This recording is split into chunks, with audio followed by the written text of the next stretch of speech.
everyone, happy long weekend. This is the Independence Day edition of News Generation. Coming up, highlights of Independence Day and what the day means to you. Also, 20 first-year senior high school students awarded by the president. And we visit Dago, a community in the eastern region. They have never had light. We tell you how life is like there. My name is Efua Akwa Harrison. Please stay with us. Remember, you can catch up with us on social media. It's facebook.com/NewsGenerationGH. We're also on Twitter @NewsGenG8. 58 years. That's how old Ghana is. Hooray! It is the day we celebrate our freedom as a people. Thousands of Ghanaians, including school children, featured prominently in the celebrations. So what does Independence Day mean to you? You've been practicing since February, right? And on the D-Day you couldn't make it. How do you feel now? I feel bad. I feel so bad. How long have you been practicing? I think about 6 or 5 days. 6 or 5 days. And you were prepared for this day, right? Yes. Did you even sleep last night? Yes, I slept. But you were dreaming about today? Yes. As early as 6:30 a.m., hundreds of Ghanaians from all walks of life had started filling the stands at the Black Star Square. As time went on, the crowd grew thicker. Some had come from far-off places, while others had skipped work just to witness the parade. Me myself, I've come to work, but as I've come to work today, it's not going well, so I decided just to pass through. Where do you work? I'm a taxi driver. Okay. Yeah. So you've parked your taxi? Yeah. Where? Somewhere back there. The parade contingent, made up of 1,200 basic and second cycle school children and the ceremonial guard of honor, marched onto the parade grounds at 8:25 a.m. President Mahama inspected the parade some 20 minutes later when he arrived, paving way for the first part of the day's ceremony to begin. On parade.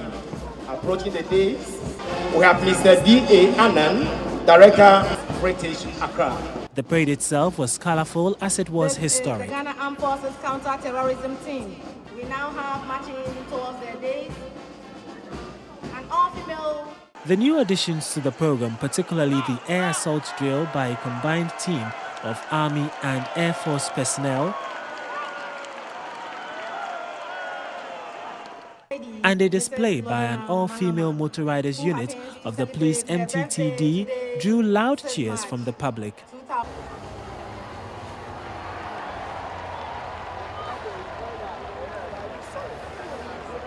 Without a doubt, Friday's parade was meant to showcase the level of sophistication of the nation's security services.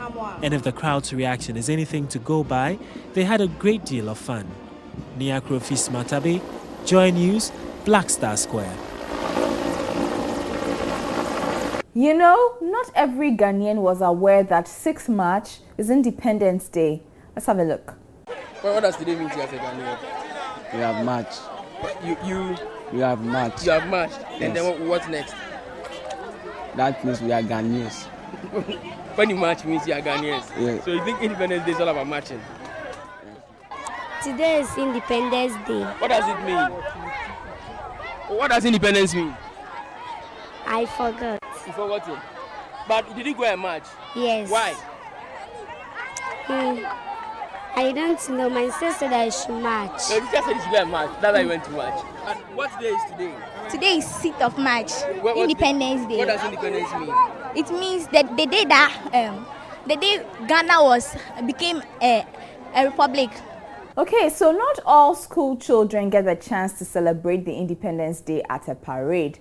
So children of the Barnes Memorial Institute celebrated in a different way. They marked the day with a cultural display from all 10 regions of Ghana. A place where the pride of youthful age life of Sadefo, our founder, was a man who understood that education was the only key to success. It is another time to remember Ghana's heroes. Edward Akufo-Addo, one of the big things, was born at Ekropon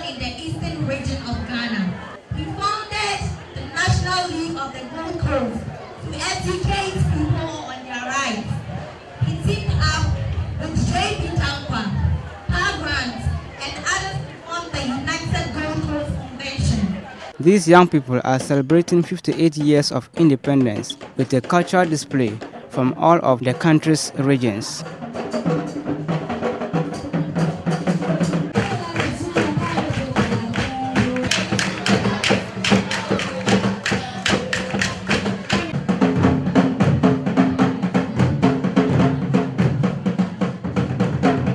These are all different kinds of Ghanaian cultural practices.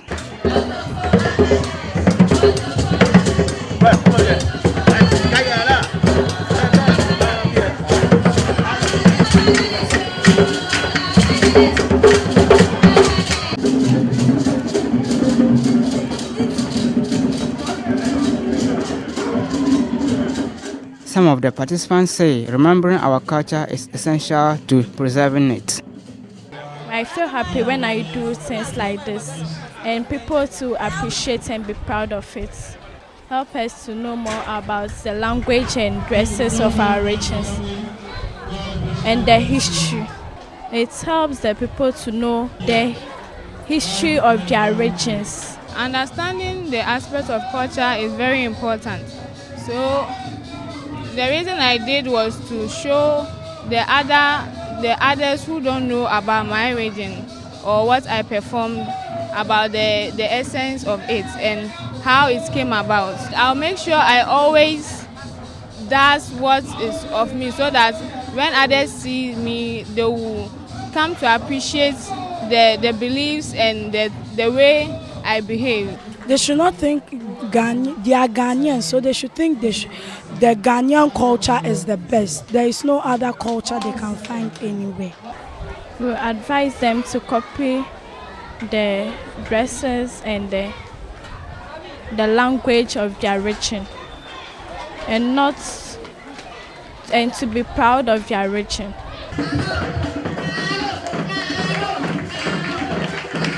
So we all know by now that Ghana is a year older, 58 years. But what has the country achieved? We spoke to some students of the St. Paul's Lutheran School.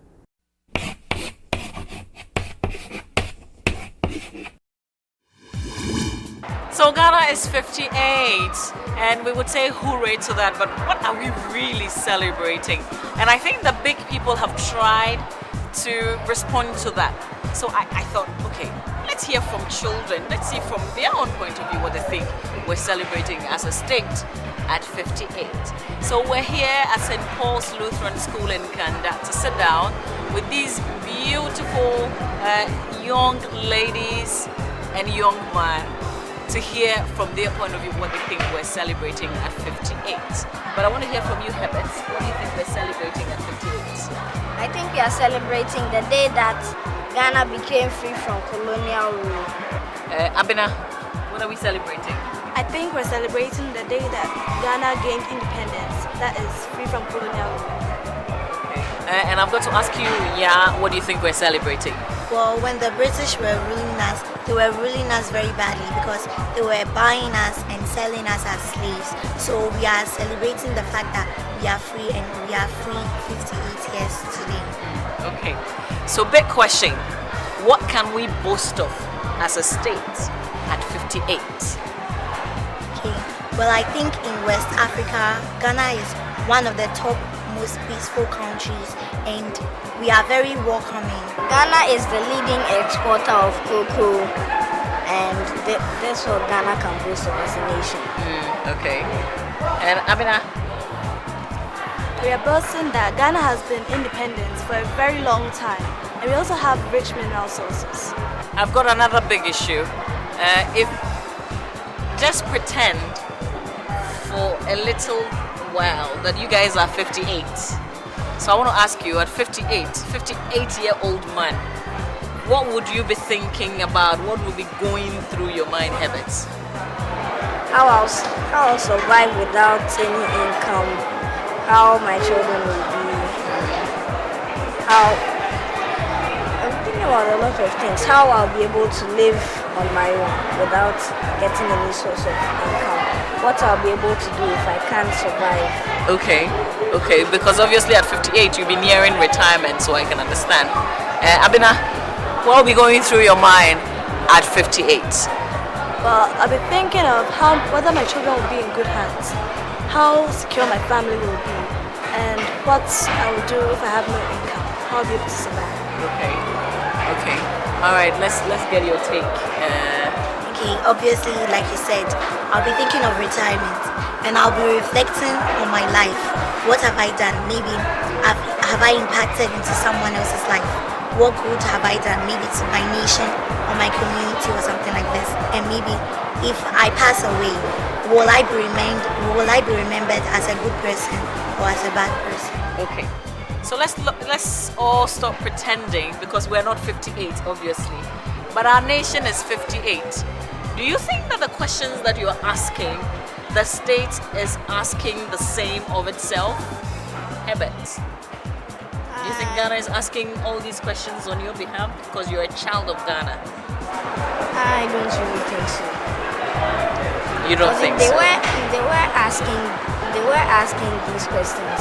All these stories of people being defrauded, of all these stories of people being raped and all that. I'm not sure it would be there, or the security forces would be alert. Okay, so that's what you think? Yes. Abena? No, I don't think so. Because there are some children on the streets and they are walking about, they have nothing to do, they have no food, and they are poor, they have nothing, and the state doesn't provide the basic needs that they need for them to survive. And if they do that, the children of Ghana will be able to have the necessary education to become future leaders of our country. Okay, how does that make you feel? Makes me feel better if the state provides the basic needs for them. I think they are thinking about some of them, but they are not thinking about the major ones.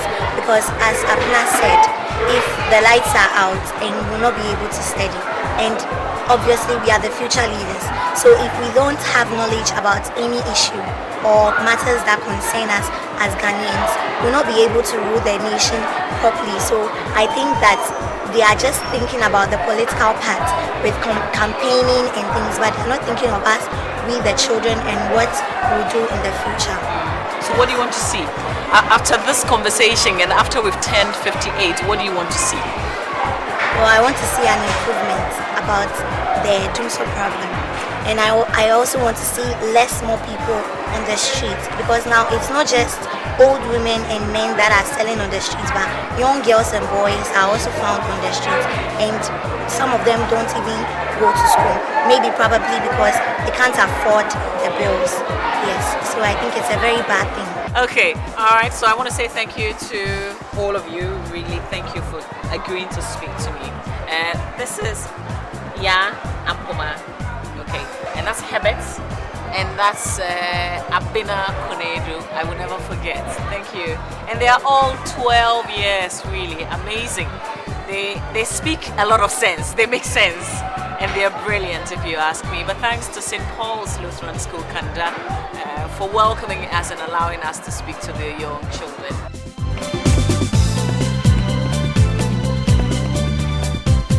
Would you like a tablet computer? That would be cool, right? Well, 20 first-year students of different senior high schools got that and more at the President's Independence Day Awards.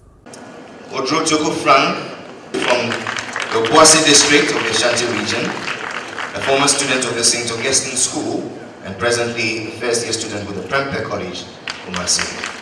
14-year-old Frank is one of the 20 students who received the President's Independence Day Prize. He is the youngest of the group, but that didn't make his journey easier. Before we had to get to this place, we had to go through a series of interviews, and believe me, I was very, very afraid because I knew I wasn't going to qualify. That was the perception first, but after I qualified for the district, I knew I could do it. Frank and his friends got to meet the Vice President for the first time. and were the first recipients to get a tablet computer. They also got a scholarship and some other prizes. I feel very excited, though at first I was shivering, but I felt normal because he's also a person like me, just that he's a higher dignitary. So I just saw him as one of my own fathers, and I approached him with much confidence. The oldest amongst you? Yes, please, I am. Does that make you feel? Somehow I feel bad, but then I think it's all well because it's not about the age, but it's about what you choose to make yourself. Being one amongst 7 children, the only person being educated, and then God really lifted me here to this far, I would say it is my most privilege. God has really made me who I am today. Education is the key to success. Humble yourself. I've been raised to a status because now I was somebody nowhere. I competed with so many people. Definitely some people might be better than me, but God has granted me the blessing. He has blessed me to this level. Now I have things. I've made a gap. So it will be difficult for them to break the gap now. This award is only going to motivate me to achieve greater heights. What are you going to use it for? Actually, I'll use it to communicate with people. I use it for so many things. To read ahead. At times I can acquire more information on the internet, to communicate, so that information that I acquire, I can disseminate it to my friends. The President's Awards are meant to reward pupils who did well in the BEC, were good in co-curricular activities, and were module pupils. Every year, 2 students are selected from each region to receive the award on the day before the Independence Anniversary celebrations. Now, ever wondered how it would feel like to live in a community that lacks most of the basic social amenities in life? For many people, it would be very strange to experience that. But in the midst of all these challenges, we meet a young girl who wants to become somebody in future despite her circumstances. My name is Ophelia. I am 14 years of age. I come from Dago in the Eastern region. I'm attending school at Dago LAGHS. At Dago here, the major occupation here is the farming. Aside that, we have people who are carpenters, masons, seamstresses, and other things.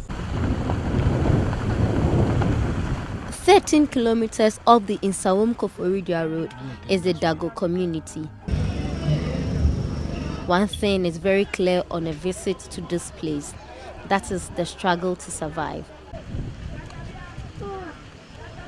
14-year-old Ophelia Aye has lived here all her life.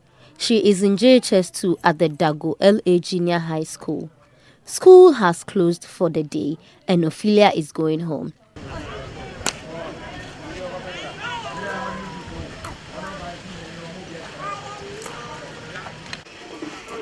At home, Ophelia performs her duties without complaints.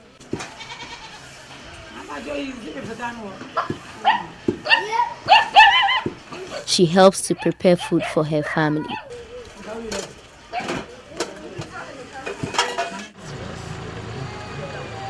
At night, the entire Dago community turns dark and silent.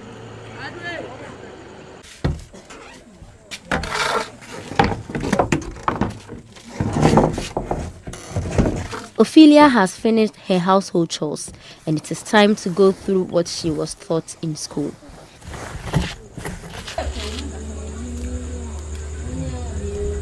She has to rely on torchlights to do so. This is because there is no electricity in Dago. It is difficult to us to learn in the evening because we don't have lights here. So if you are to learn, you have to hold lights until you finish learning. Before you realize, you become even tired, and so we want lights too. Due to this, the teachers are staying away because there is no light. But if there is light here, they should have stayed with us, watching us if we are learning or not.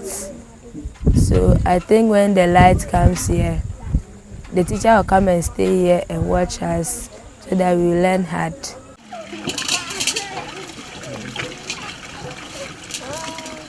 It's morning and children fetch water for their various house chores. Even though Dago can boast of a river and a single borehole, it is not enough to satisfy the community. We have water, but it's not enough to us. It's only 2. So when the whole town is to go and fetch, it will create confusion. So we want more boreholes in the town. Then, there's an issue of an active economy in Dago. According to Ophelia, farmers in her community produce a lot of food, but the dusty and untarred roads prevent the easy transport of goods. The road is very bad because sometimes if they are to send the food to the market and sell it, sometimes it takes about 3 days on the road because the road is not good. So maybe your car will get spoiled somewhere and you not get any car again until maybe you, the owner, you come to the town and come and get another car and send it. For more than 8 years, the only public toilet in Dago has not been functional. The people therefore ease themselves in the bushes. That comes with some risk. When maybe your stomach is even aching, you go there. But people use rubbers, they defecate beside the road, and this all causes sickness. She believes with the needed help and encouragement from her parents and teachers, she can become someone important in the future. How would you feel if the Independence Avenue symbol was destroyed? It would be a sad thing for Ghana's history, right? Well, terror group Islamic State is on the world's eye. This time around, they have been destroying historical artifacts in Iraq.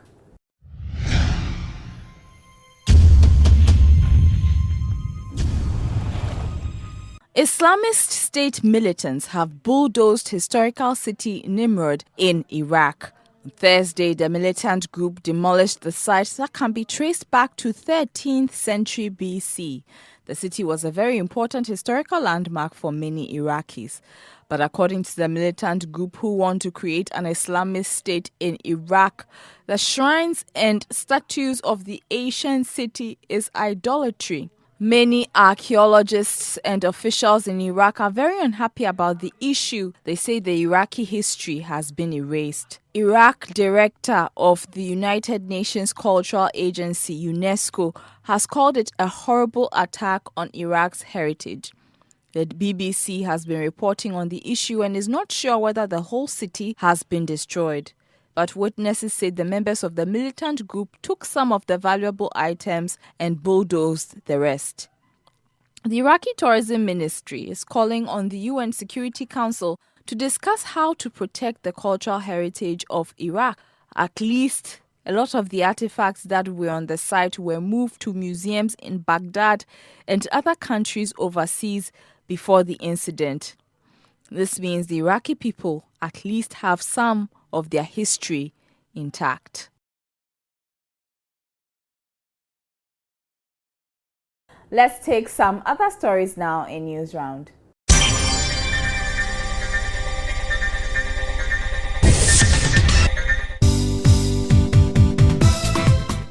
The National Peace Council says it hopes to solve the tension on faith in schools by the end of March. Just over 2 weeks ago, a group of Muslims in Takoradi went to the streets to protest being forced to observe Christianity in schools. The Peace Council is expected to hold a press conference on Wednesday to announce how it will resolve the issue. Ghana has won the Resolution Project Award at this year's Harvard National Model United Nations. It is the second time in 2 years that the Ghana delegation has won the award.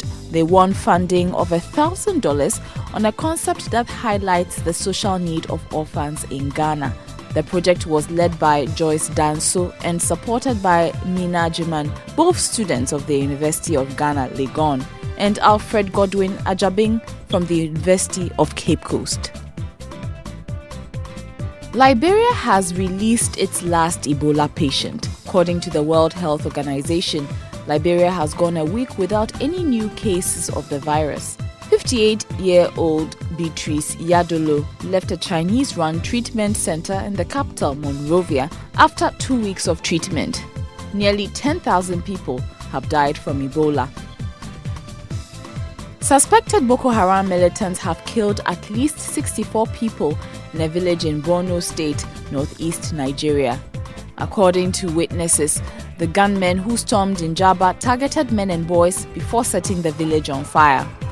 The raid happened early on Tuesday, but was not reported immediately because of how far the area is. Boko Haram has killed thousands of people to establish an Islamic State in Nigeria.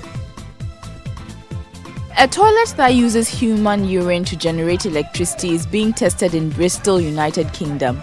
This is to see if the technology could power lights in refugee camps. Students at the University of West England, Bristol, have been working with the charity Oxfam to build the urinal. They are currently testing at the university's grounds.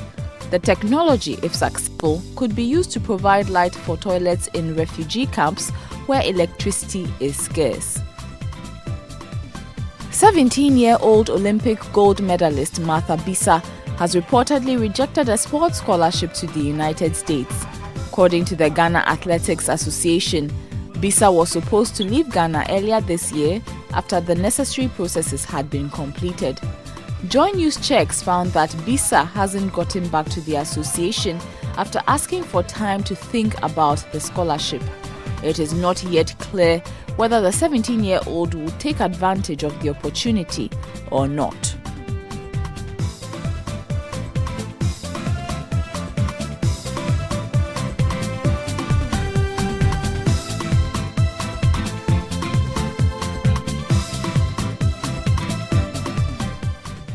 And that's it for this edition of News Generation. Thank you so much for staying with us. Remember, you can always catch up with us on social media. It's News Generation GH. That's on Facebook, and on Twitter, it's at News Generation GH. Enjoy the rest of your weekend. Bye.